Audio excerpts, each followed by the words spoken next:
minas salihin. Ya Allah, berilah kami anak-anak yang soleh.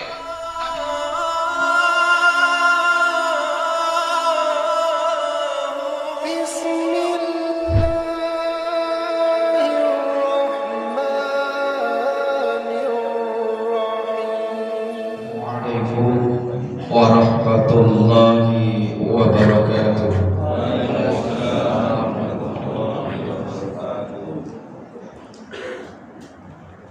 أعوذ بالله من الشيطان الرجيم. بسم الله الرحمن الرحيم. يا ذا الجلال والإكرام اللهم صل على سيدنا محمد وسلم. رضي الله تعالى عن كل صحابة رسول الله أجمعين. اللهم قوي الإسلام والإيمان من المسلمين والمسلمات والمؤمنين والمؤمنات الأحياء منهم والأموات وانصرهم على أعد الدين. رب اختمنا منك بالخير ويا خير الناصرين برحمتك يا أرحم الراحمين. ربنا آتنا في الدنيا حسنة وفي الآخرة حسنة وقنا عذاب النار. آمين آمين يا رب العالمين. Allahu Akbar, Allahu Akbar, Allahu Akbar, Allahu Akbar kabira, walhamdulillahi katsira, wa subhanallahi bukratan wa asila. La ilaha illallah wallahu akbar. Allahu akbar walillahil hamd. Allahu akbar kullama halla ilalan wa afdara. Allahu akbar kullama sama sa'im wa aftara. Allahu akbar kullama tarakama sahabun wa amtar. Wa kullama nabatan nabatun wa ajhar. Wa kullama at'ama qa'i'ul muqtar. Alhamdulillahilladzi ja'ala lil muslimin 'Aidul Fitri ba'da siyam Ramadan wa 'Aidul Adha ba'da yaum Arafah. Ashhadu an la ilaha illallah wahdahu la syarika lah, lahul malikul azimul akbar. Wa ashhadu anna sayyidana Muhammadan abduhu wa rasuluhu safi'ul bihmasa nabiyya qad ghafarallahu lahu ma taqaddama min dhanbihi wa ma ta'akhkhar. Allahumma salli wa sallim ala sayyidina Muhammadin wa ala alihi wa ashabihi alladhina azhaba anhum ar-rizza wa tahhar. Amma ba'du, faya ibadallah ittaqullaha haqqa tuqatih wa la tamutunna illa wa antum muslimun. Ma'asyiral muslimin, asadakumullah, marilah kita panjatkan puji serta syukur kita kehadirat Allah Subhanahu wa taala karena pada pagi hari ini kita masih diberi karunia untuk melakukan salat Idul Adha secara berjamaah. Idul Adha ini adalah momentum indikator ketakwaan kita pada Allah Azza wa Jalla sebagai bekal kita meraih kebahagiaan di dunia maupun di akhirat nanti. Semoga kita semua selalu berusaha menjadi orang bertakwa dan termasuk golongan orang-orang yang bertakwa. Amin ya rabbal alamin. Sejak tadi malam sampai pagi ini kita memenuhi langit dengan suara takbir kita. Allahu Akbar, Allahu Akbar, Allahu Akbar, walillahil hamd.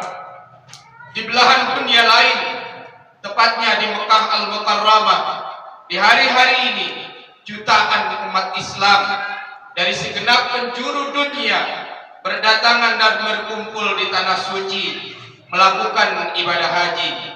Gemuruh dan gema kaum muslimin dan muslimat yang sedang menunaikan ibadah haji menyambut panggilan ilahi dengan mengucapkan talbiyah, labbaik Allahumma labbaik, labbaik la syarika laka labbaik, innal hamda wan ni'mata laka wal mulk la syarika lak.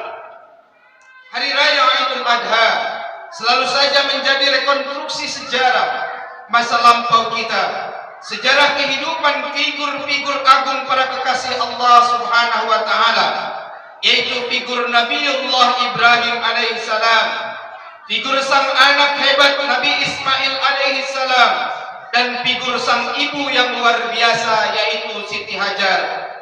Prosesi yang mengharu birukan sejarah umat manusia adalah penyembelihan Nabiullah Ibrahim alaihissalam pada putra tercintanya Nabi Ismail alaihissalam, yang akhirnya digantikan oleh Allah Subhanahu wa taala dengan seekor kambing gibas yang amat besar dan lagi baik. Selain sebagai bentuk kepatuhan kepada titah Allah Azza wa Jalla, ibadah kurban adalah merupakan bentuk solidaritas atas sesama yang tercecer dari mobilitas sosial. Untuk mereka, orang-orang fakir dan orang-orang miskin, apalagi di tengah kondisi perekonomian yang lesu di negara Indonesia dengan nilai tukar rupiah yang saat ini anjlok di atas Rp14.000 dan menyebabkan makin sulitnya kehidupan saudara-saudara kita, adalah kewajiban bagi kita semua untuk membantu mereka, menyantuni fakir miskin, dan membuat gembira orang-orang yang sengsara. Kurban mencerminkan pesan Islam bahwa seseorang hanya dapat taqarrub pada Allah bila ia sebelumnya telah dekat dengan saudara-saudaranya yang kekurangan. Selain itu, ada beberapa hal yang dapat kita petik dalam sirah dan kehidupan agung Nabi Ibrahim alaihissalam dan keluarganya. Pelajaran pertama adalah pertanyaan Allah Subhanahu wa taala kepada Nabi Ibrahim alaihissalam. Wa inna tazabun, ketika Nabi Ibrahim dikenal kaya raya dengan 1000 ekor dombanya, 300 ekor lembu dan 100 ekor unta, beliau ditanya, hendak kemana dia pergi? Maka beliau menjawab, inni jahibun ila rabbi sayahdin. Artinya, sesungguhnya aku pergi menghadap Tuhanku dan dia memberi petunjuk kepadaku.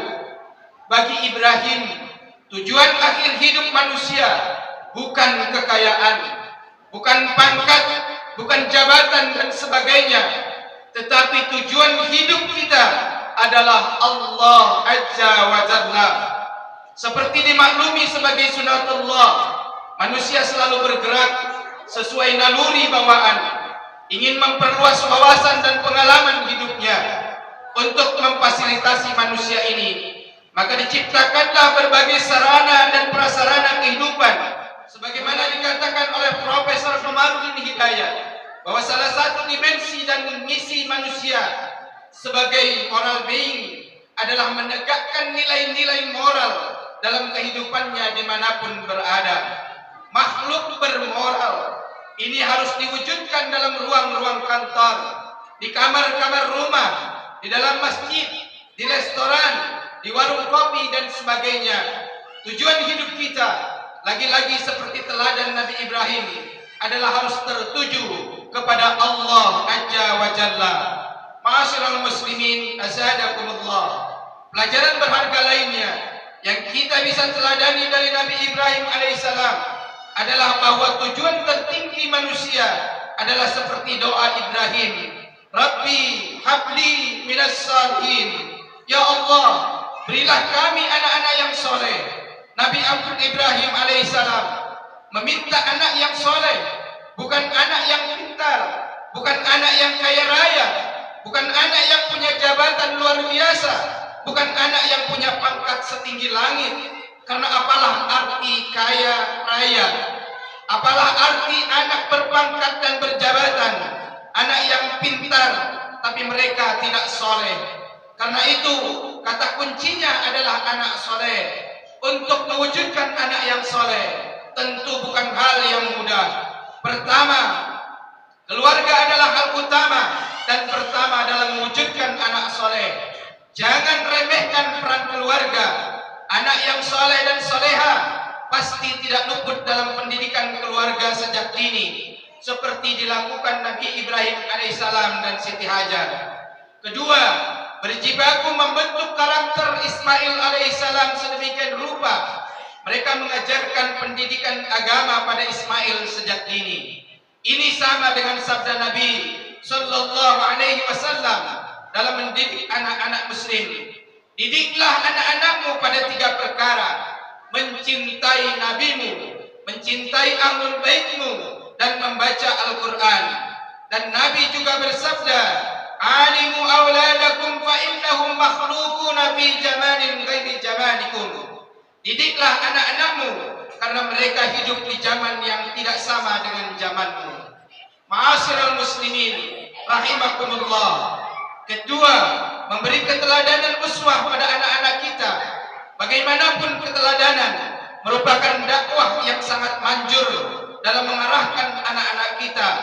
Dengan keteladanan yang ditampakkan oleh kita sehari-hari, maka yang demikian ini akan mempengaruhi anak-anak kita. Keluarga yang mempertontonkan kejujuran dan kedermawanan akan berpengaruh bagi anaknya. Sebaliknya, keluarga yang mempertontonkan kedustaan dan kebakhilan juga akan anaknya menirunya. Karena itu, Abdullah Nasihulwan dalam kitab Tarbiyatul Aulad mengutip penyair yang melontarkan kecaman bagi pengajar atau orang tua yang tidak tanduknya bertentangan dengan ucapannya. Wahai orang yang mengajar orang lain, kenapa engkau tidak juga menyadari dirimu sendiri? Engkau terangkan berbagai macam obat bagi segala penyakit agar semua yang sakit sembuh, sedang engkau sendiri ditimpa sakit. Obatilah dirimu dahulu, lalu cegahlah agar tidak menular pada orang lain. Dengan demikian, engkau adalah seorang yang bijak. Apa yang engkau nasihatkan akan mereka terima dan ikuti. Ilmu yang engkau ajarkan akan bermanfaat bagi mereka. Ma'asyiral muslimin, yang ketiga, kumpulkan anak-anak kita dengan teman-teman yang baik atau teman-teman yang soleh dan solehah. Teori habitus yang disampaikan oleh Firdaudi menunjukkan bahwa habitus, tempat di mana kita berada, sangat berpengaruh pada manusia, pada anak-anak dan juga pada adik-adik kita. Berarti menyebutkan habitus sebagai struktur yang terstruktur pada anak-anak juga, lingkungan dari kekuatan yang ada. Almarhum Kiai Abdul Mukhid Mujadi selalu memberi nasihat pada orang-orang, lebih baik sekolah yang berakhlakul karimah meskipun tidak bermutu daripada bermutu tapi tidak berakhlakul karimah. Untuk memilih pendidikan yang karena itu, carilah habitus yang baik-baik. Jangan terjerumus pada habitus yang kurang baik sehingga menyebabkan kita masuk dalam habitus tersebut. Ma'asyiral muslimin rahimakumullah. Demikian khutbah yang disampaikan, semoga bermanfaat bagi kita semua. Bismillahirrahmanirrahim. Qad aflaha man tazakka wa zakara isma rabbih fasalla. Barakallahu li wa lakum fil Qur'anil azim. ونفعني وإياكم بما فيه من الآيات والذكر الحكيم وتقبل مني ومنكم تلاوته إنه هو السميع العليم. الله أكبر الله أكبر الله أكبر الله أكبر الله أكبر الله أكبر الله أكبر الله أكبر الله أكبر كبيرا والحمد لله كثيرا وسبحان الله بكرة وأصيلا. لا إله إلا الله والله أكبر الله أكبر ولله الحمد. الحمد لله الذي أفض نعمه علينا وعظم وإن تعدوا نعمة الله لا تحصوها. أشهد أن لا إله إلا الله وحده لا شريك له أسبغ نعمه علينا ظاهرها وباطنها وأشهد أن محمدا عبده ورسوله اصطفاه على جميع البرية. اللهم صل وسلم على سيدنا محمد وعلى آله وأصحابه أهل الكمال في بقاع الأرض بلدانها وغداسينها اللهم صل على سيدنا محمد وبارك على سيدنا محمد وعلى آل سيدنا محمد كما صليت على سيدنا إبراهيم وعلى آل إبراهيم وبارك على سيدنا محمد وعلى آل سيدنا محمد كما باركت على سيدنا إبراهيم وعلى آل سيدنا إبراهيم في العالمين إنك حميد مجيد. اللهم اغفر للمسلمين والمسلمات والمؤمنين والمؤمنات الأحياء منهم والأموات إنك سميع قريب مجيب الدعوات يا قاضي الحاجات.